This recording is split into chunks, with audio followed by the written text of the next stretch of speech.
किसान साथियों नमस्कार। आज मेरा एग्रीकल्चर यूट्यूब चैनल पे आपका हार्दिक स्वागत। कल के वीडियो में अपन ने जाना था कि मटर की उन्नतशील किस्में कौन कौन सी है और उनसे अपन अधिक उत्पादन किस प्रकार से ले सकते हैं। आज का जो वीडियो है वह है मटर की फसल के लिए खेत की तैयारी, बुआई और उसके लिए खाद उर्वरक, सिंचाई व निराई गुड़ाई और कीट व बीमारियां और उपज के बारे में आज अपन विस्तार से जानेंगे। तो बात करते हैं मटर की। 1 हेक्टेयर फसल लेने के लिए अपन को खेत की तैयारी कब करनी चाहिए? जब अपनी खरीफ की फसल कट के तैयार हो जाती है उस टाइम पे अपन को फसल काटने के बाद में 3 से 4 जुताई अपन इसमें कल्टीवेटर की सहायता से निकाल देते हैं और मिट्टी को भुरभुरा बना देते हैं। उसके बाद में 1 से 2 जुताई अपन हैरो की सहायता से निकाल के मिट्टी को अच्छी तरह से भुरभुरा बना लेते हैं। भुरभुरा बन जाए मिट्टी, उसके बाद पाटा चला के मिट्टी खेत को समतल कर लेते हैं। अब बात करते हैं कि अपन इसके अंदर बुआई में जो अपनी अगेती किस्में हैं उसके लिए तो अपन लाइन से लाइन की दूरी जो ड्रिल मशीन से अपन मटर की बुआई करते हैं तो उसमें लाइन से लाइन की दूरी आपकी 30 सेंटीमीटर और पौधे से पौधे की दूरी आपकी 10 सेंटीमीटर अपन रखते हैं और उसकी डेप्थ अपन 2.5 सेंटीमीटर बीज की रखते हैं। और जो फचेती जो किस्में हैं उसमें लाइन से लाइन की दूरी अपन को 30 से 45 सेंटीमीटर रख लेते हैं और बीज की दूरी अपन पौधे से पौधे की दूरी है 10 सेंटीमीटर और बीज की डेप्थ जो गहराई है वो अपन 2.5 सेंटीमीटर रखते हैं। अब बात करते हैं इसके लिए खेत में खाद उर्वरक। खाद उर्वरक के लिए अपन देखें कि जनरली अपन इसके अंदर 15 से 20 टन अच्छी सड़ी हुई गोबर की खाद को समान रूप से खेत में फैला के और अच्छी तरह से मिट्टी में मिला देते हैं। उसके बाद में मृदा प्रयोगशाला की सिफारिश के अनुसार इसके अंदर 50 किलो नाइट्रोजन, 100 किलो अपन इसके अंदर फास्फोरस और 40 किलो अपन इसके अंदर पोटास की मात्रा देते हैं। ध्यान ये रखते हैं कि इसको समान रूप से भाई नाइट्रोजन की आधी मात्रा, फास्फोरस और पोटास की पूरी मात्रा अपन इसके अंदर यानी अंतिम जुताई के साथ में खेत में फैला के दे देते हैं।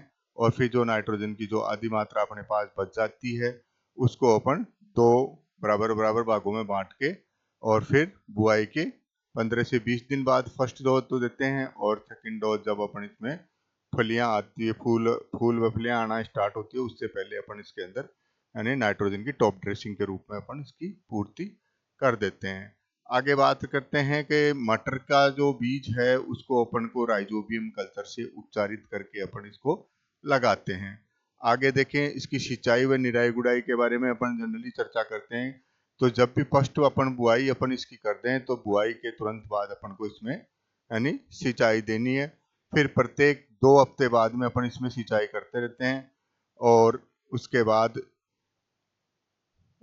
प्रॉपर 2 हफ्ते से अपन सिंचाई करते हैं तो फिर उसके बाद में 30 से 40 दिन के अंतराल पे अपन इसमें सिंचाई करते हैं क्योंकि सर्दी का मौसम है इसलिए ये इसमें ज़्यादा पानी की आवश्यकता नहीं होती है। फर्स्ट निराई गुड़ाई अपन इसमें 25 से 30 दिन बाद में करते हैं और उसके बाद में अपन को 30 से 40 दिन बाद में दूसरी अपन को इसकी निराई गुड़ाई करनी है जिससे कि खरपतवार नहीं पनपे और अपनी फसल खरपतवार रहित रहे।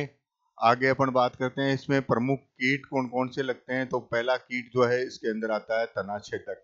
जो इस तना छेदक की जो सफेद ब्लैक मक्खी होती है उसकी ग्रेडार क्या करती है कि इसके अंदर तने में छेद बनाती है और अंदर ग्रीन पदार्थ को खाती रहती है जिससे पौधे की पत्तियां वगैरह सूख के पौधा नष्ट हो जाता है। इसके उपचार के लिए अपन को मेलाथियन जो है उसको अपन 2 ml प्रति लीटर के साफ पानी के साथ में मिलाकर अपन इसका स्प्रे करते हैं तो इसका तना छेदक का कंट्रोल हो जाता है। अगला आता है इसके अंदर कीट फली छेदक।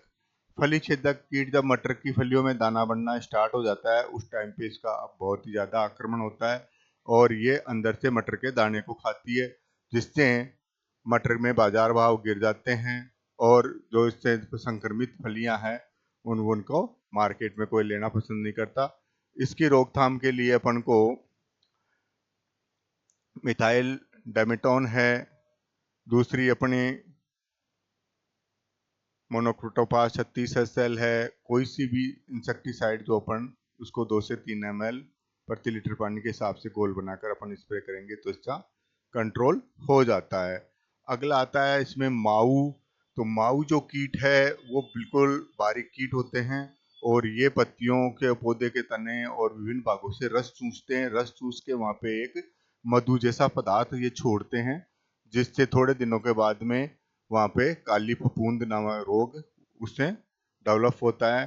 तो इसका नियंत्रण के लिए अपन को बाविस्टीन का 2 से 3 ml प्रति लीटर के हिसाब से घोल बनाकर अपन इसका स्प्रे करेंगे तो इस काली फफूंद रोग का नियंत्रण हो जाता है। माऊ का कंट्रोल करने के लिए अपन को मेलोथियन 2 ml प्रति लीटर पानी के हिसाब से घोल बनाकर छिड़काव करेंगे तो ये कंट्रोल हो जाता है। अगला अपने पास में आता है इसके अंदर लीफ माइनर।